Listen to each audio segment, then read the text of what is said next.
ये बात है गुरुग्राम की एक मशहूर एमएनसी कंपनी की। मैं वहाँ अकाउंटेंट की पोस्ट पर काम करता था। जिंदगी बहुत साधारण थी, सुबह ऑफिस, शाम घर और वही रोजमर्रा की थकान भरी दिनचर्या। लेकिन उस दिन कुछ ऐसा हुआ जिसने मेरे और मेरे सर दोनों के विश्वास को हिलाकर रख दिया। दोपहर का वक्त था, हम दोनों कैफेटेरिया में साथ लंच कर रहे थे। माहौल बिल्कुल सामान्य था, चारों ओर लोग बातें कर रहे थे, कोई हंस रहा था, कोई फोन पर व्यस्त था। तभी अचानक मेरे सर कुछ देर के लिए चुप हो गए। चेहरे पर अजीब सी उदासी और डर था।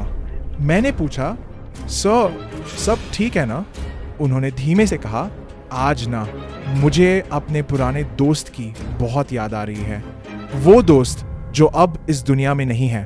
करीब 1 साल पहले ही उसका एक्सीडेंट में देहांत हो गया था। सर ने बताया कि वो दोनों कॉलेज टाइम से ही बहुत करीबी थे।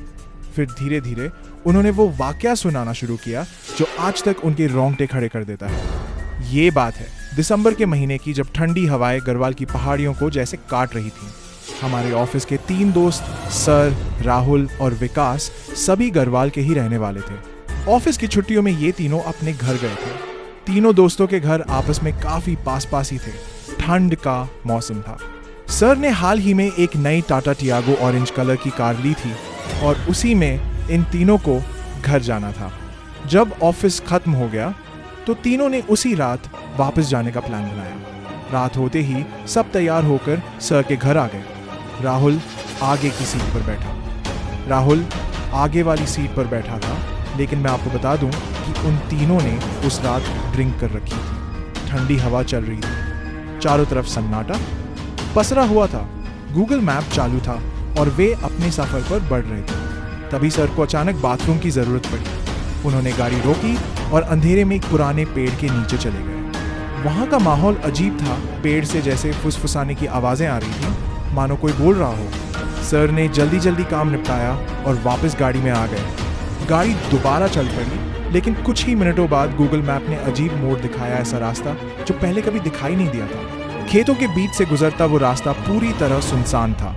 ठंडी हवा अब और भारी लगने लगी। करीब 2 मिनट ही चले होंगे कि अचानक गाड़ी झटके से रुक गई। इंजन बंद, लाइटें बुझ गईं। गाड़ी बंद होने के बाद तीनों नीचे उतरे। उन्होंने गाड़ी को ध्यान से चेक किया। सब कुछ बिल्कुल ठीक था, कोई दिक्कत नहीं। कुछ देर बाद गाड़ी स्टार्ट भी हो गई, लेकिन जैसे ही सर ड्राइविंग सीट पर बैठे, गाड़ी फिर से बंद हो गई। अजीब बात यह थी कि जैसे ही सर गाड़ी से बाहर आते, इंजन अपने आप चालू हो जाता और जैसे ही बैठते फिर से बंद। बैटरी भी चेक की, सब कुछ ठीक निकला। तीनों अब परेशान हो चुके थे। आखिरकार तीनों ने मिलकर गाड़ी को धक्का देने का फैसला किया। सर ने आगे से स्टीयरिंग पकड़ा हुआ था और राहुल विकास पीछे से जोर लगाकर धक्का मार रहे थे। ठंडी हवा के झोंके अब और तेज हो गए थे। चारों ओर सन्नाटा और खेतों से आती मिट्टी की गंध में कुछ अजीब सी सीलन थी। कई मिनटों तक धक्का मारने के बाद अचानक गाड़ी एकदम भारी हो गई, जैसे पीछे कोई अदृश्य चीज उसे रोक रही हो। सर पीछे जाकर देखने लगे तो वहां कोई नहीं था। दोनों दोस्त अचानक गायब थे। दूर दूर तक कुछ भी दिखाई नहीं दे रहा था। सर का गुस्सा फूट पड़ा। उन्हें लगा कि ये दोनों मजाक कर रहे हैं। गाड़ी खराब हो गई थी और दोनों इसे मजाक समझ रहे थे। गुस्से में सर दोनों को ढूंढने लगे। कुछ देर बाद सर ने देखा दोनों एक पेड़ के नीचे बैठे हैं। सर उन्हें देखकर और गुस्से में आग बबूला हो गए और चिल्लाने लगे, अरे यहाँ गाड़ी खराब है और तुम दोनों यहाँ बैठकर आराम कर रहे हो। जैसे ही सर ने राहुल को छुआ, उन्हें ऐसा लगा कि पेड़ के ऊपर से अचानक आग गिर गई और सीधे उनके ऊपर फैल गई। सर डर से पीछे हट गए, झट से। ये सच में हुआ था, कोई कहानी नहीं। आगे बढ़ते हुए दोनों दोस्त उठकर पेड़ के पास गए और उसमें चिपक गए, जैसे किसी ने उन्हें गले लगा लिया हो। हवा अब और ठंडी और भारी लग रही थी और पेड़ के चारों ओर अजीब सी सिहरन फैल गई थी। तभी पेड़ के ऊपर से एक गहरी आवाज गूंजी, तू बहुत बड़ी गलती कर दी।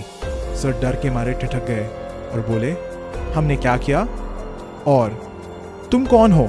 आवाज कांपती हुई वो फिर पेड़ से उतरकर नीचे आया। कम से कम 7 फुट की ऊंचाई, लंबे बाल और पूरा जल चुका चेहरा। उसे देखकर सर की हालत खराब हो गई। सर ने हिम्मत जुटाई और पूछा, आवाज कमजोर क्या है?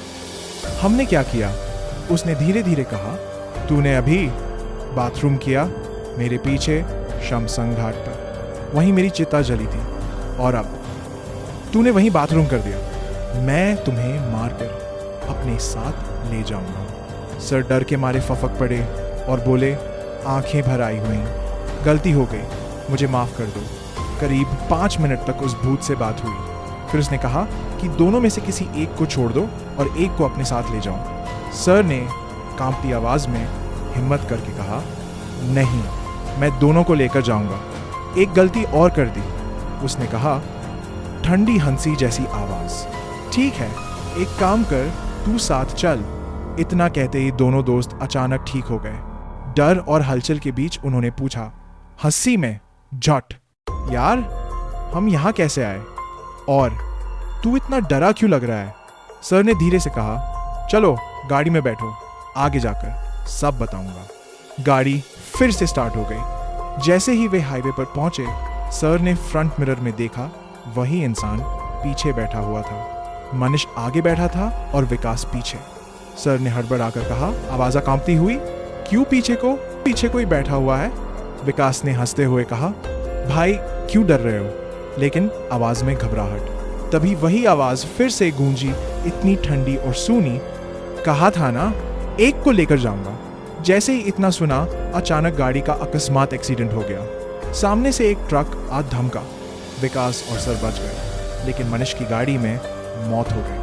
अगर आपको ये गुरुग्राम की स्टोरी पसंद आई हो तो चैनल को सब्सक्राइब करें और वीडियो को लाइक करें और अपने प्यार से चैनल को आगे बढ़ाएं।